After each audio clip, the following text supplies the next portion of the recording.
গতকালের ঘটনার পরিপ্রেক্ষিতে বালুরঘাট থানার পুলিশের তরফে কেন্দ্রীয় প্রতিমন্ত্রী তথা বিজেপি রাজ্য সভাপতি সুকান্ত মজুমদার, গঙ্গারামপুরের বিধায়ক সত্যেন্দ্রনাথ রায়, তপনের বিধায়ক বুধরাই টুডু, বিজেপির জেলা সভাপতি স্বরূপ চৌধুরী সহ প্রায় 90 জনের বিরুদ্ধে অভিযোগ দায়ের করেছে। সরকারি সম্পত্তির নষ্ট সহ একাধিক ধারায় পুলিশ শতপ্রণোদিত মামলা রুজু করেছে। অন্যদিকে পুলিশের লাঠির আঘাতে মাথায় চোট পেয়েছেন বিজেপির জেলা সাধারণ সম্পাদক বাপি সরকার। গতকালই সিটি স্ক্যানে বাপি সরকারের মাথায় রক্ত জমাট বাঁধার বিষয়টি নজরে আসে। এরপরই রবিবার দুপুরে বিজেপি নেতাকে চিকিৎসার জন্য কলকাতায় নিয়ে যাওয়া হয়। পুলিশের বিরুদ্ধে পাল্টা অভিযোগ করায় হবে বলে জানিয়েছেন সুকান্ত মজুমদার। প্রসঙ্গত নিয়োগে দুর্নীতি ও হিন্দুদের উপর অত্যাচারের বিরুদ্ধে বালুরঘাটে প্রতিবাদ সভা ও এসডি অফিস চলন কর্মসূচি ছিল বিজেপির। সেই কর্মসূচিকে কেন্দ্র করেই ধুমধুমার পরিস্থিতি তৈরি হয়েছিল শনিবার বিকেলে বালুরঘাট ডিএম অফিস চত্বরে। আন্দোলনকে ছত্রভঙ্গ করতে পুলিশকে লাঠিচার্জ করতে হয়। অভিযোগ, পুলিশের সেই লাঠির আঘাতে বিজেপির একাধিক নেতাকর্মী আহত হন। এদিকে বিজেপির তরফে পাল্টা পুলিশের উপর হামলা চালানো হয়েছিল বলেই অভিযোগ উঠেছে। ঘটনায় বালুরঘাট থানার আইসি সুমন্ত বিশ্বাস সহ বেশ কয়েকজন পুলিশ কর্মী আহত হন। একজন সিভিক কর্মীর মাথা ফেটে যায়। আহত বিজেপি কর্মীদের চিকিৎসার জন্য বালুরঘাট সুপার স্পেশালিটি হাসপাতালে নিয়ে যাওয়া হয়। আহত পুলিশ কর্মীদেরও হাসপাতালে নিয়ে যাওয়া হয় চিকিৎসার জন্য। এ নিয়ে বিজেপির রাজ্য সভাপতি তথা কেন্দ্রীয় প্রতিমন্ত্রী সুকান্ত মজুমদার বলেন, 26-এর ভোটের আগে বিজেপি কর্মীদের মিথ্যে মামলায় ফাঁসানোর চেষ্টা করা হচ্ছে।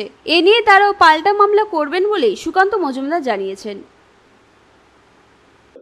কালকে যে পুলিশের উপর পুলিশ যে লাঠিচার্জ করেছে আপনাদের দলীয় কোনো সমর্থকদের উপর পুলিশ মামলা করেছে প্রায় 100 জনের কাছাকাছি, একাধিক নেতাদের নাম আপনার নামও রয়েছে।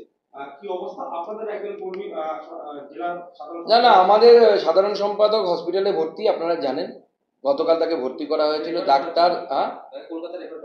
ডাক্তার সিটি স্ক্যান করে বলেছে যে মাথায় রক্ত জমেছে। এটা তো অন্যায়। যে পুলিশ করেছে তাকে আমরা ছাড়বো না, তার বিরুদ্ধে আমরা মামলা করব। আর এক্ষেত্রে এখানকার যে ডিএসপি আছে বিক্রম প্রসাদ, ডিএসপি হেডকোয়ার্টার, আমরা জানি সে রাত্রিবেলা কার কাছে পয়সা নিতে যায়, কোন মণ্ডলের কাছে কুরমাইলে যায় টাকা নিতে, কার টাকায় চলে ওনার সংসার, আমরা সব খবর রাখি। নামটা উপযুক্ত জায়গায় দেওয়ার ব্যবস্থা করছি। তার স্থাবর অস্থাবর সম্পত্তির আমরা হিসাব করাবো। তিনি বেশি ঝামেলা পাকিয়েছেন। বালুরঘাটে কোনো ধরনের ঝামেলা হয়নি। আমরা কোনো পুলিশের গায়ে হাত দিইনি।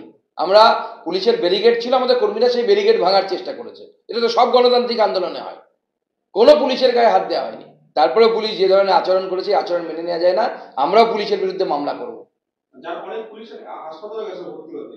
পুলিশ তো নাটক করছে। আমি তো যখন বেরিয়ে এলাম, যখন হাসপাতাল থেকে দেখলাম হাসছে পুলিশ।